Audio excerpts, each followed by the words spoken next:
Two fan favorites are facing off against each other in a best-of-5 series of StarCraft 2. Now, spawning right here in the top right, playing in red, playing with Zerg. We're looking inside of the main base of Scarlett, who certainly showcased some very impressive games recently. So I'm excited to see how she can do against the blue Terran player, Spirit. Now, neither of these two players were participating in a ton of tournaments, especially Scarlett. I didn't really see her name in quite a while, but then recently she played, of course, in that Wardy tournament. I believe that was a $7,500 event, and she honestly surprised me. Basically dominating the competition and really showing us that she is somebody that you need to look out for. Now, likewise as well, Spirit. I didn't really see a ton of Spirit games lately. Are we going Command Center first?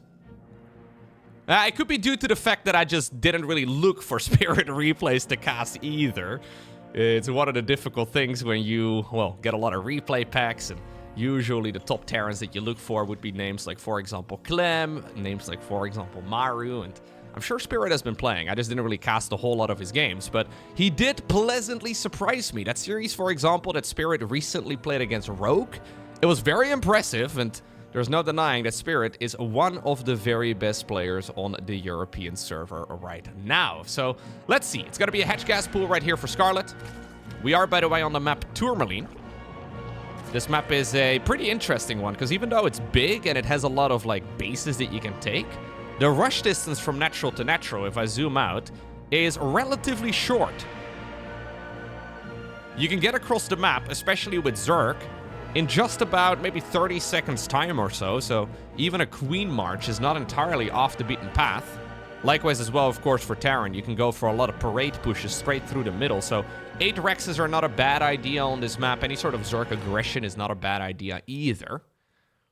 For now, though, nothing all too weird, other than the Command Center first. Command Center first is certainly risky. Scarlett is going to check that out right now. Overlord Scout will arrive in the natural expansion, and she will see the timing here of the CC. Immediately, this will be a clear indicator that this was indeed a Command Center first build.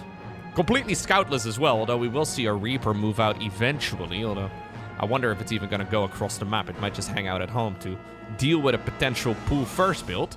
Scarlett does decide, by the way, to build the third hatchery out in the open and in a very vulnerable location. Now, when I see Zerg players expand in the direction of the Terran, honestly, when you see a Zerg player expand in the direction of any opponent, it pretty much always indicates aggression. Because why would you build, like you have the fastest moving army, why would you build your bases closer to where the opponent is? This is usually the base that you aim for, and if somehow it's blocked, you go for the one right to the left. Forward expansion, a little bit odd, especially when you are unhindered. So what are we doing here thus far? No drones back into gas. We also don't see all of the larvae spent here immediately, although I think Scarlett is really just trying to get that money down now. We could certainly see like a Roach Warren in a little bit, but without a Roach Warren, yeah, or with a Roach Warren, you do need a little bit of gas mining. Queen production has been slowed down a bit. I've got a feeling that this is going to lead into something aggressive. Now, Spirit has seen the forward base too. It could be one of those like 200 IQ strategies where you make your opponent and the commentator and pretty much all the viewers believe that you're gonna go for some sort of aggression, but then you're actually not. Forcing Spirit into like a very defensive spot when he really doesn't need to be. Either way, it's going to be Hellion Banshee for now. Hellion Banshee off of triple Command Center. I always like this opener, especially for Terran, with a very fast 8 Rex follow-up. 5 into 8 Rex before a 4th Command Center is really nice. Because the greed is already working out in the favor of Spirit. Now, Spirit is looking around right now. Not just using these Hellions for harassment, but also for scouting. You're not really going to be able to deal a lot of damage. Drones actually complete the surround. Gas is indeed mining yet again. No Baneling Nest, no Evo Chamber, no Lair. We have a couple more Hellions showing up right out front. But yeah, Scarlett really is just droning, so I have no idea why we decided to go for the forward hedge. It's a little bit odd. This Lair is not particularly quick. The gas guys are here in addition is nothing too odd. We see a bunch of them going down right now together with a Roach Warren. This is effectively the good old rule of one gas that a lot of Zerg players like to follow. So one of the most common mistakes that you see on the ladder, especially for newer players, is to get Vespian gas too fast, at least for Zerg. Usually the rule of one gas, it means that you sit on just one Vespian gas geyser, saturate 3 mineral lines fully before you add on additional gases. And it's not necessarily a one-size-fits-all type of solution, but at the very least it is a better spot to be in than getting a ton of Vespian and not a lot of value. Anyways, we get all of the additional barracks added into the mix right now for Spirit. So this is going to go up to 5 racks. Double engineering bay as well in the back. This is a tried and true strategy here from Terran that we have seen about 1,000,000 times. Roach production right now, though, is kicking in. We have the lair finished, but no roach speed. I think we need to fire that up here soon. It's only 100 minerals and 100 gas. 4th hatchery in the meantime, though. A bunch of Ravagers coming up. Still a bunch of drones, too. I guess one really big advantage here for Scarlett is that the creep is going to start spreading from the middle of the map. Right? And look at where the creep spread is currently located. We're not even 6 minutes in. And it's already crossed past the halfway point. I love these cloaked banshees, though. Spirit, rather than sending them into the Zerg's main base or the natural, is going to go after the units themselves. This is going to be a push here from Scarlett. And she is indeed going to once more use creep to her advantage. This is fine, though, for Spirit, isn't it? I mean, this doesn't really feel like a real attack. This mostly feels like a Zerg push designed to knock down the wall. Because on the back of this, she's making drones. On the back of this, she's making overlords. We're going Evo chambers now. The 4th hatch is going to finish up momentarily. Spirit apparently making the retreat really difficult, denying some of the creep spread in the middle of the map. I quite like it. Yeah, so we have a little creep island right out here. All of the supply depots at the front will be destroyed. Now, Spirit was already rebuilding most of the supply depots. Probably anticipating some sort of follow-up swarm. Maybe a bunch of links trying to get in, but that's not the case at all. Scarlett is, I think, gonna march back home. Oh, maybe not. The Queens were thinking about it. Now, what about this push, though? This is actually kind of an insane attack by Spirit, but absolutely brilliant in the end. Because that was 10 Ravagers dying. 10 Ravagers is extremely expensive. The Queens themselves are desperately trying to get their toes back onto the creep. But if Jimmy has any say in the matter, he will kill all of them. Man with gun, pretty good. And while Scarlett is trying to play a really smart game here, and while it almost worked out, Spirit decided to just go for the good old sledgehammer approach. Very little finesse in this type of Terran push. But hey, when your opponent is doing something weird, the good old rule of StarCraft still is to just go and fucking kill him. Yeah, and that is, I think, what we are witnessing right here. I mean, don't get me wrong, Scarlett still has a banger economy. She's still sitting at 80 drones, which is a ton. Spirit only just now securing the 3rd. So the damage here is not good enough yet. But it's going to be difficult for the Zerg player to try and break out of this. The exposed evolution chambers out front as well is kind of a disaster. One saving grace here for Scarlett is that the armory was delayed. Spirit assumed that it was going to be some sort of all-in, so he decided not to get that armory any sooner. But he's getting it right now, and the 2-2 will likely be fired up in a moment. New evolution chambers coming up. Ravagers are biting whatever they can. That one is within range, but so much damage is being done by the Marines and the tanks.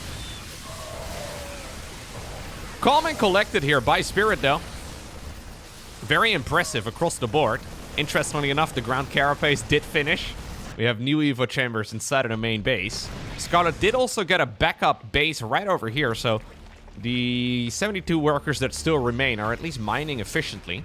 +2 attack starts up. Base is fully saturated now. And look at the mini-map here, right? We have a limbo line straight through the middle of the map. Spirit is just rallying everything across, even going for the mule drop. Not for bad mannering. Well, maybe. But I'm assuming for repairing whatever it can. Yeah, it's currently trying to see if it can repair that mule. Maybe go after the siege tank as well in a moment. The corrosive balls are suboptimal. Scarlett is trying to line them up. But Spirit means business. And I think this is too much. GG. Next up, we find ourselves on Old Republic. Scarlett in that first game tried to play a strategy game and, well, then paid the price. That moment when you try really hard to be smart, but your opponent has units that have guns. Yeah, Spirit honestly reading the situation really nicely. I loved the double layer defense, right? With the multiple walls that he was constructing in the natural expansion. And then when he realized, wait a second, there's actually no Zerglings, there's definitely no Banelings protecting the Ravagers and the Queens. What about I just march out there with the Marines and kill everything? Normally you wouldn't do that, right? You wouldn't go out and march onto creep, especially. Against that type of army, there would be Zerglings ready to surround you. If you don't have enough medevacs, you can't get your units out, and you're basically, forcing it into an all-in of your own. But Spirit looked at the situation, assessed it properly, and realized, yep, this right here is my time to strike. Hatchery first right now for Scarlett. Into a gas geyser. Probably into a spawning pool. Right over here. This is where the pool is going to go. Come on. Make me look smart one time. Okay, we have to wait a moment. Oh. Scarlett didn't just make me look smart. She made me look really dumb. Nobody saw that. Cut it out. Edit that out. Yo, editor loco from the future. Get rid of that. How's anybody ever gonna hit the like button on these videos if I... Oh, well. Anyways, SCV Scout will be going across, and despite the fact that Spirit did win the first game and opened up with a CC first on Tourmaline, we're not gonna see the same thing now. Command center on the low ground, as per usual, but after a barracks, and this time we do go for the SCV Scout. Yeah, with a Reaper on the back of this, so this is a much safer approach. Spirit clearly thinking here that maybe something fishy might be going on. Maybe those games that he played against Rogue are still lingering in the back of his head, where it was a proxy hatchery over and over and over and over and over again. Very fun series, but certainly a little risky. Now, I do quite like this. Ah, maybe that's why we're doing it. So, on Old Republic, you don't have 3 different spots for a third base. So, these Reapers, or these 2 Terran units, rather, they're patrolling the 2 likely locations. I mean, technically, I guess you could go for the one over here, but that feels really far away. Brenda, take a bounce. Go back up there. In the meantime, we have a triple CC opener for Spirit against a 2 hatchery build for Scarlett. That's a little bit odd. The norm is to, get this 3rd hatchery down a little bit sooner. I think eventually this base is still going to happen, but the queens have been distracted for long enough. 25 energy for a creep tumor, so yeah, you can see here that both of them, both Brenda and Karen here, they've got enough energy. So I think this is fine for Terran. It is going to result into very fast, well, 4 queens here in total, and then also a reasonably quick 3rd hatch. This is about a minute and a half or so sooner than the previous game. Scarlett's certainly planning on doing something with that lair. It's one of those weird things as a Terran player where, yeah, you want to delay your opponent's 3rd, but also you really don't like playing against 2-base Zerg. It's a weird conundrum to have, right? Like you don't really want them to go for 2-base builds, because if you're dealing with 2-base Zerg, they can go Mutas, Nidus Worms, they can go like very quick Hive, they can do all kinds of weird stuff. At least on 3-base, you can sort of expect the timings that they will go for, and the options are limited. But likewise, you also don't really want to like give them a 3rd base for free if you can avoid it at all. So it's one of those double-edged swords, I suppose, for Terran. It's a very fast lair here for Scarlett, so yeah, Spire on the back of it immediately. 4 gases mining already. Once more going for the rule of 1 gas. The good old comfort zone, although this one was only on a single, or on 2 mineral lines rather, not on a 3rd. Overseer Scout is indeed going to reveal now as well to the Terran player from Poland that this is indeed a good old quick lair build. The only question now is, what sort of flavor of lair are we gonna see? Now, most of the time it's a Spire. Spirit is gonna face check for it, maybe?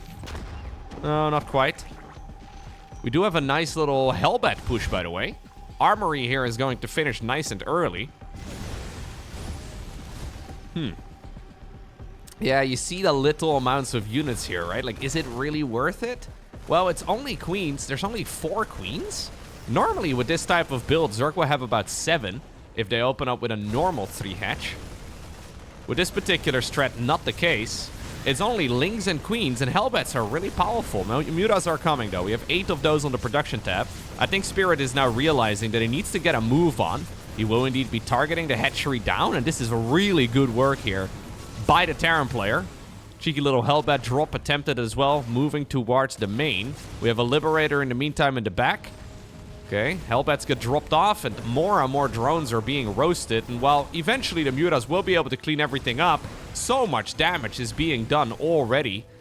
Very little response here from Scarlett in the main base. Maybe she's busy trying to put out all of the other fires, which makes a lot of sense, but this is so many drones killed. Yeah, finally we get a reaction. But Spirit hosted a barbecue, and Scarlett didn't react very well. That's 19 drones to it going down. The cost obviously is significant as well on the side of the Terran, but I think this is totally fine for Spirit. Spirit already had the 3rd CC done ages ago. Stimpec is going to be finished too. We've got ourselves a bunch of missile turrets set up. We have a safety Thor. I think Spirit can feel very optimistic about how this game is going. So let's see. Mutas are always scary though.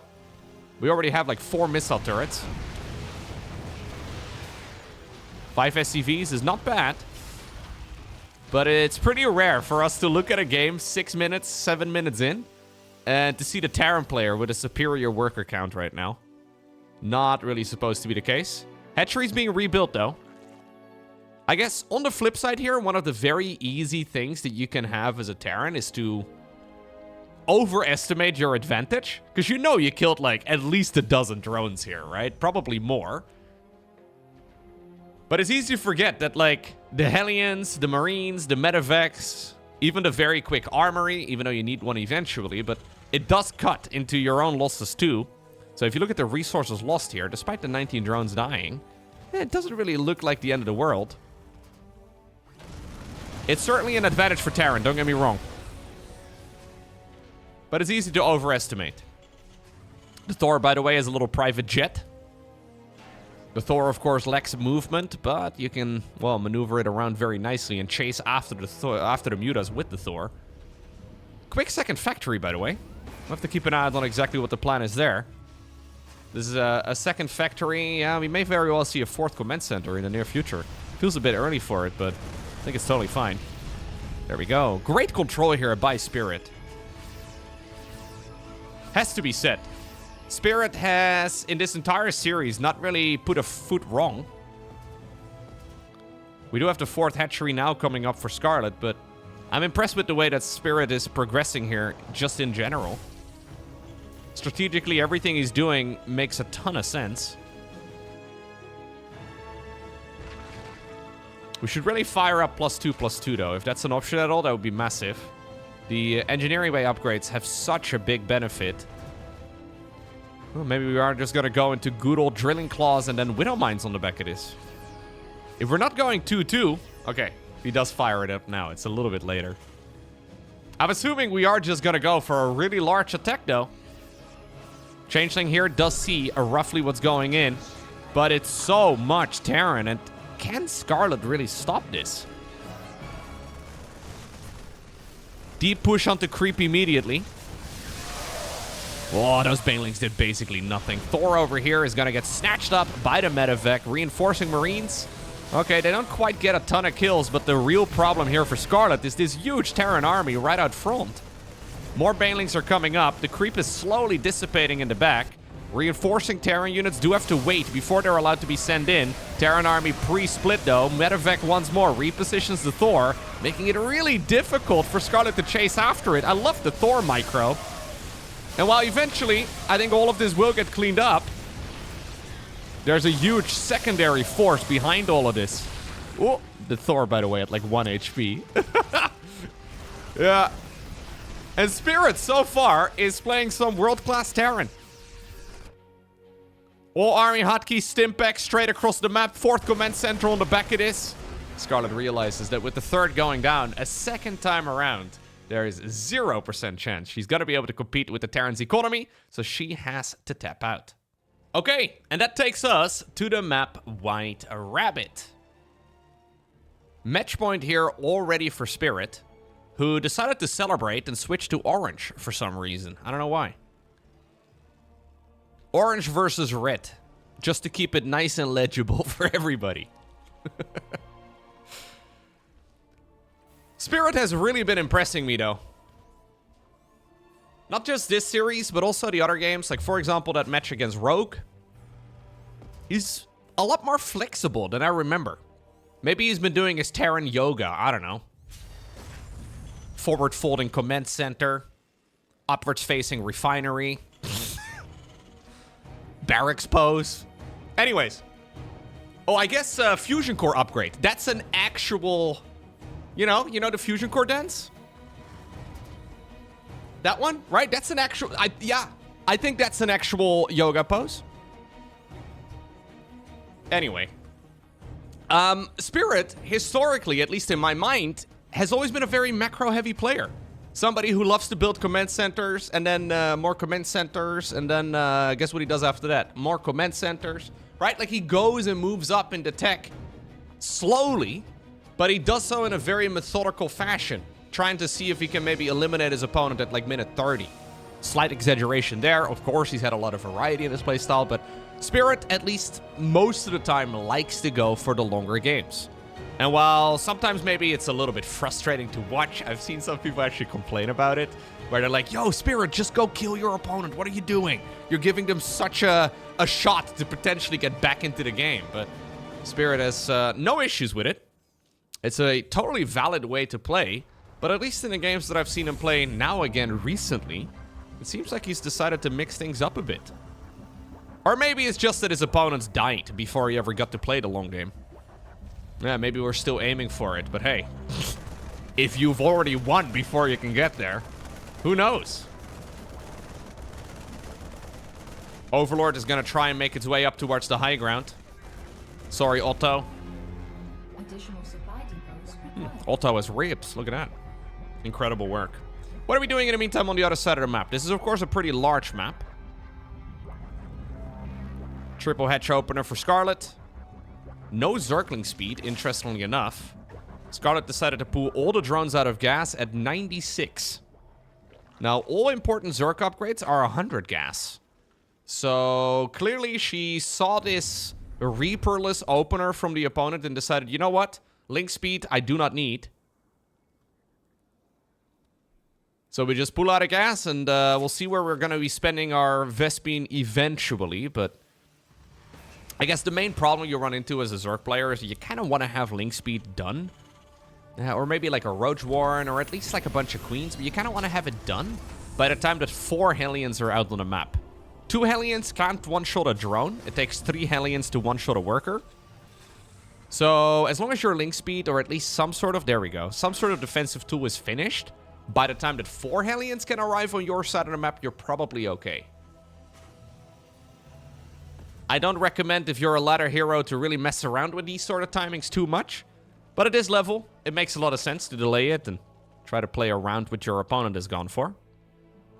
Plus, you, I guess, have to play a little bit of catch-up here. Losing Otto. Hashtag never forgetty. Hashtag always spaghetti. Something like that. Cloaking field coming up. Triple command center 111 right here for Spirit. We should still see some spore crawlers. At about 430 to 450 or so, depending on exactly where Scarlett is putting her opponent.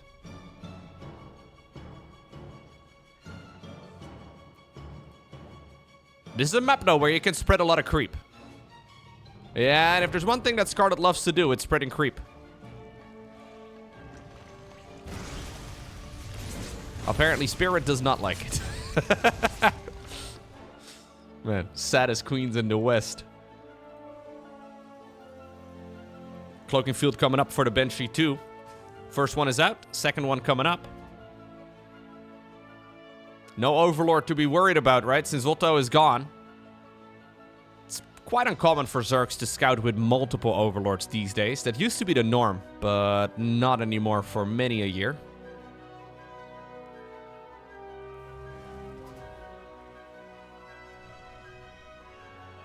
Looks like finally the creep tumor at the front did finish up. But we already have a 4th hatchery, a lair coming up, baneling nest building.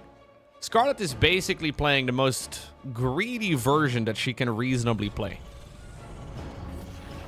Double engineering bay though out front. Extra barracks coming up inside of the main base too. Barracks 4 and 5. 3rd CC is gonna land. This map always has a pretty far away 3rd. Not that easy a position to defend here for Spirit, but looks like Scarlett has zero intention of moving across. Maybe with a bunch of Zerglings, but nothing too committed. Evo chamber block here is lovely. And this is where Scarlett is usually very strong. If she is gonna be able to like spread that creep around, play the macro game, I think she is an absolute beast when it comes to playing that sort of style. Problem is, it's also exactly where Spirit has historically been the most comfortable.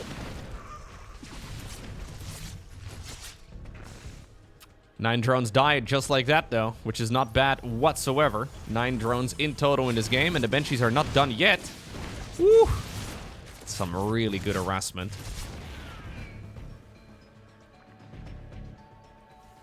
In the meantime, bunker at the front. Got ourselves the siege tank production kicked in as well inside of the main base. Stimpack is done. So next up is going to be the combat shields. +1/+1 on the back of this too. We'll probably see an armory in a moment. Spirit is already cruising.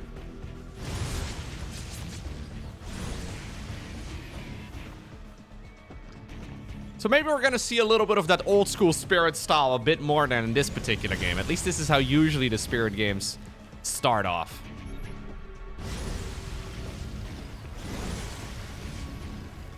He really hates the creep, by the way. Very diligent with shutting it down. I feel like that's also indicative of the strategies you'll likely see. Like, if you see a Terran really intent on denying the creep, I always feel like that's a big indication that they want to play the more, well, macro-focused style. I guess it can also indicate that you want to go for more aggression. We do have the armory now, though. Pretty much perfect time on that. The question is mostly, do we go 2nd factory and 4th command center before 8 barracks in total?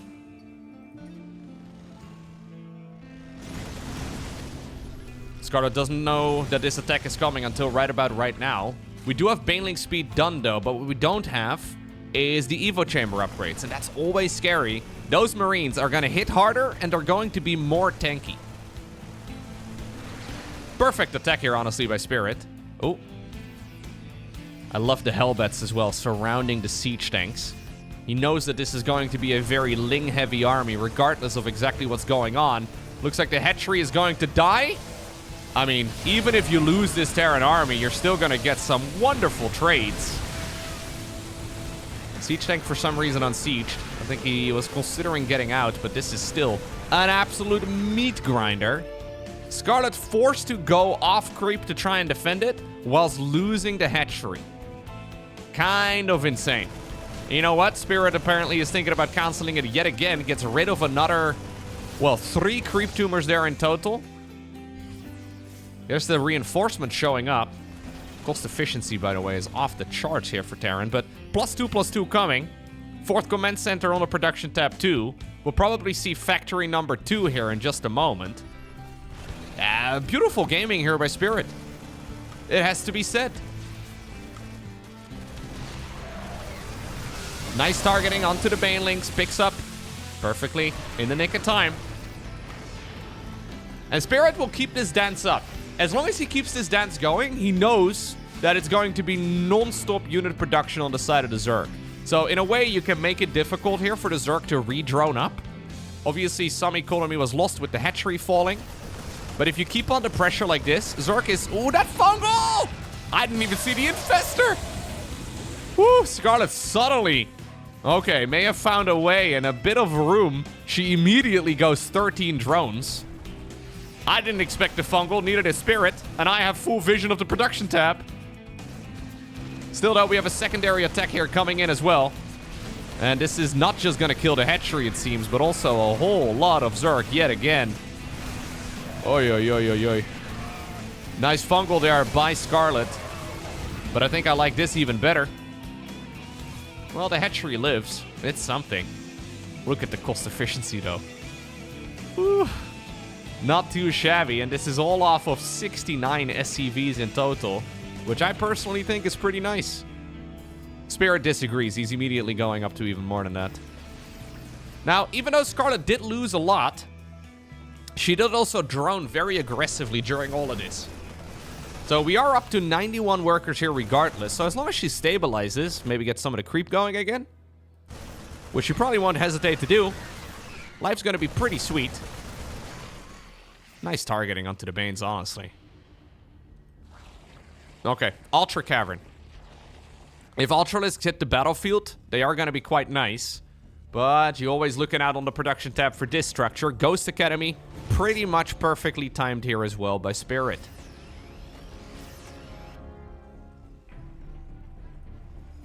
Yeah, it's really clean gameplay, right?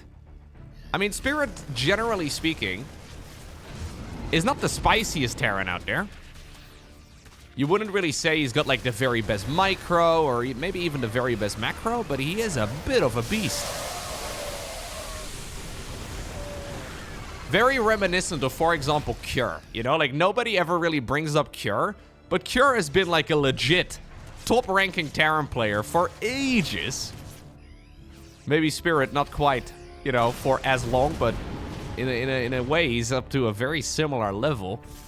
Oh, this is great. 2 Vipers. I'm starting to get nerd chills here from Spirit. Very, very nice job. Scarlett is defending, but she's up with her back against the wall. Ultras are going to be out in a moment, I guess. That's nice. This around here may just be good enough. Yeah. Marines sacrificing themselves for the Banes. Push again on the left. Yeah, I think Scarlett is going to be able to stabilize. Especially with Ultras. Because since Spirit hasn't really seen Ultras yet, looks like we're going to get another hatchery kill. Since he hasn't seen Ultras just yet, he decides to not transition to Ghosts. But he already has the Ghost Academy done. We're already going into Liberator production, and all of this should be reasonably safe. New command centers are going to start up and finish here momentarily. We have the, what is this, like number 7 or so?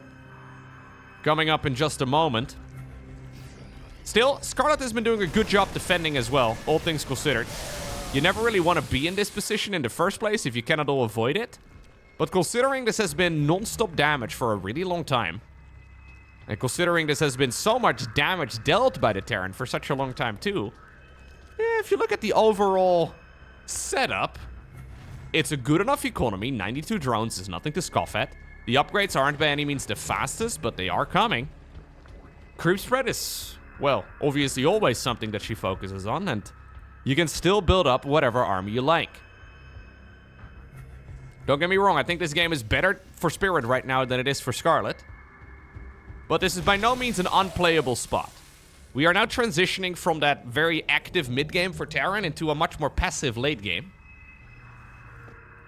And sometimes we see Terran struggling with this type of transitionary moment, right? Where you're suddenly forced to sit at home because you never know where the banelings and the fungals are going to come from. Suddenly you have to be the punching bag after, well, being the one that was doing the punching. Still, Spirit loves this sort of thing. How many command centers do we build? That's the question. There's the fusion core. Get ready for your Terran yoga.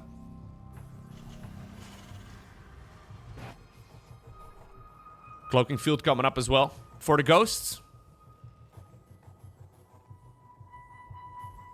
But you can see here that Scarlett has now been left to her own for a while, so she can do whatever she pleases. I hope we're going to see the fusion core dance, so I don't look entirely insane. Building armor coming up. High-sec auto tracking. These are all the luxury upgrades, and that's usually why the fusion core gets built as well. Fusion core dance? Is it time? It's not time yet. Spirit is busy dancing around and trying to micro his marines against the banelings and the lings and all the rest of it. There are a bunch of changelings slipping through the cracks now. Tactical nuke coming up. Okay. Can't complain about that all too much. Still, the abductions, the parasitic bombs. Yeah. And this is the part of the game that a lot of Terran players struggle with. Because even though you were on the verge of winning just a few minutes ago, now you're playing against a very sophisticated Zerg army. The Changelings, the Nidus Worm potential, the mass, well, fungal growth. We have all the Banelings, the parasitic bombs. It's a much more complex unit composition you're going up against right now.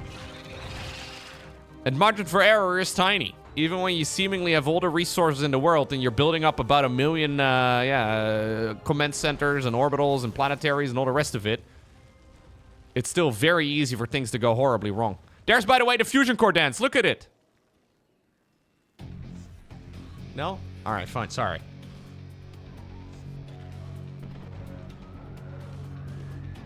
We do have a bunch of Niduses. Nidai. Coming up. Yeah, it's mostly just as a retreat path, it seems, to try and get the drones out of there if Terran decides to be aggressive.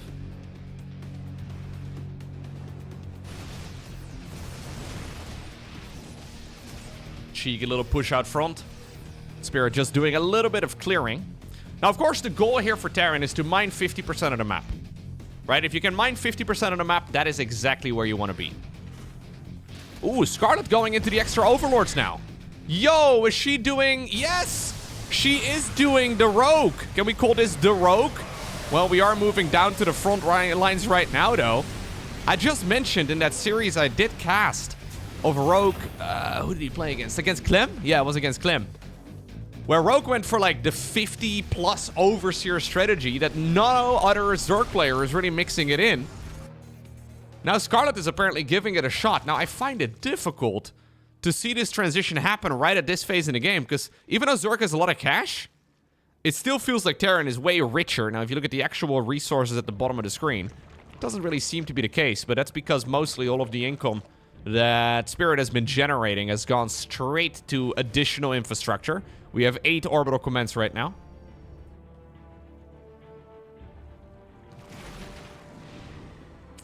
Still, Scarlett's recovery in this game is really solid.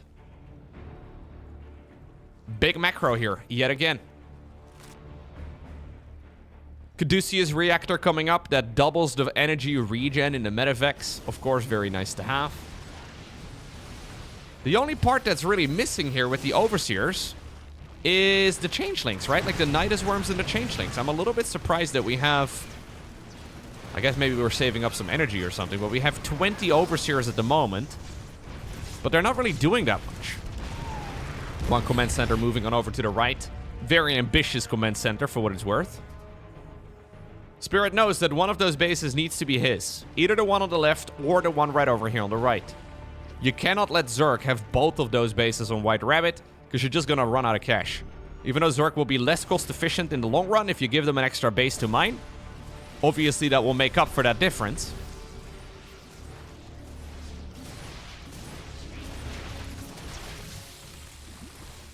Okay. How many command centers do you build as well? This is another thing that we see going wrong sometimes for some Terrans out there, beyond, where they commit so heavily into command centers that it becomes silly and they actually run out of cash. But I won't name who regularly does that. Beyond, I won't name who regularly does that. So we have 8 orbitals at the moment, 2 command centers, and then 3 planetaries. I honestly think the upper limit is we have our first nuke. I think the upper limit is like 25 or so, which is a lot. Looks like over there the ghost will die, so that means the nuke is not going to land. Ooh, we're actually sniping. We're doing the thing that everybody never does, right? Everybody always ignores the Overseers. Oh, okay. Yeah, we just saw 7... we just saw 7 Overseers die. Maybe that's the way to do it. Maybe that's the way to counter this sort of style. Screw the Changelings. Just kill the Overseers. Still, Scarlett doesn't care. As long as she keeps these bases up and running, that's all that matters. And one thing I would actually like to see is an additional bunch of drones move towards this base on the right as well as the one on the left. Considering how pivotal those 2 bases are to the outcome of this game, Because you see the Terran now starting to make a move for it. Spirit clearly has his eyes set on this one right over here. I think mining as many of those minerals as possible is so nice. Factories, by the way, coming up on the back of this. So Spirit is making the transition towards Ghost Mech. Well, if Scarlett has any say in the matter, she's going to push this Terran army away yet again. But look at the snipies. Ghosts are now better than ever before. And they will indeed deal so much damage. I mean, we have a decent fungal, but the fungal came in too late. I think this might be the moment that Scarlett is going to have to retreat and use that Nidus Worm to get the drones to safety. Okay. Or we just lose the hatchery and then all the drones as well. Another option. Either way, Spirit already has a command center nearby. And if he has any say in the matter, we'll probably see a planetary fortress. Now, Scarlett's next transition is coming up. We're going into Brood Lords. Do you have to roll the R with the Brood Lords? The Brood Lords. The Brood Lords. There we go. Scanner here is good, though. Blue Flame starts up immediately. Hellbats are really good. And I think this is Scarlett's way of trying to deny this base from turning into a Terran stronghold, right? Maybe mining it yourself is tough. But denying it from the Terran is very manageable now. There are some Vikings and a lot of ghosts. But if the ghosts are not in range, the brutes can put in a lot of work against them. Oh, Scarlett actually decides to pull the trigger right over here. That's dangerous. We do have a bunch of Infestors, but not that many anymore. Actually, I think we just saw the last one die. Usually, Broodlord Infestor is the combination you're looking for. And despite the fact that there are a lot of ghosts out, Scarlett is chasing this army down. With all of the Banelings and most of the Ultras now gone, though, I wonder if it's time for the Brutes to retreat. Because if those ghosts get within range, they will start sniping. In the meantime, by the way, there is a secondary push on the left. Looks like it's already killed that alternative hatchery on the left side of the map. And we also have, indeed, follow-up aggression, too. Loads of drones on idle, but the fight over here is the big one. Spirit's Bank, by the way, has rapidly grown. Hatchery on the left, putting in so much work. Looks like another command center is going to die in this section of the map. Brood Lords, though, are now accompanied by Infestors, and the fungals are good. But while Scarlett killed one of the bases there of the Terran, we do have 2 hatcheries dying with just a small little hit squad of Terran units. None of their names are going to be remembered, but they are doing an extremely important job here. Spirit slowing down the mining. Resources lost is actually totally manageable right now still for the Terran. But it is important we get a bit of a move on. When you get this many orbitals and you get so many mules mining, a lot of the energy, I guess, is going to scans at this phase in the game. But you can see that the mineral fields that Spirit has access to, they are starting to dry up. It also looks like we are now giving up on trying to take down that base on the right. Although I say that, there's an army moving. We have a command center in the meantime, though, trying to make a push towards the left. It's another very aggressive way of moving the CC into location. The response, by the way, in order to counter the brutes, apparently is now to go into Thors. SCVs are trying to long-distance mine these mineral fields, by the way. A little bit fishy. Is this Broodlord clump big enough?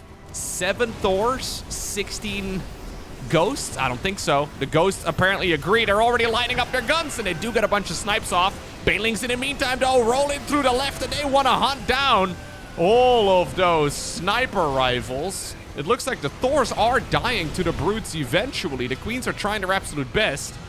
The Banes did chase them all the way towards the natural expansion, but decided to retreat. Scarlett keeps the base alive yet again. Command center on the left side, a little bit awkward. Sir, we're trying to land, but there's a hatchery in the way. Don't worry about it. Fungal! Fungal! Fungal! Banelings can obviously close the distance now. And that is quite a few of the stealth assassins dying. Spirit still has 4,000 minerals, but you can see the Vespian gas is becoming very limited. The next few minutes are going to be do or die for the Terran. He needs to get a new base up. It's weird because you have all these command centers and you have all this money, but then you have nothing to mine anymore. He started up the transition towards Ghost Mech, which is nice and all, but very expensive. Now, I guess if you have a bunch of Hellions, you may as well host a little barbecue. 21 drones end up dying in a matter of seconds. And even though Spirit's bank has been rapidly depleting, likewise the same can be said here for Scarlett. And now with 23 drones down the drain, the mining here is going to go down to a trickle. Only, well, 700 or so minerals remaining. Looks like we have more roasting. Okay. You know, a late game barbecue. It's kind of beautiful. Yeah, these are fully upgraded Hellbats.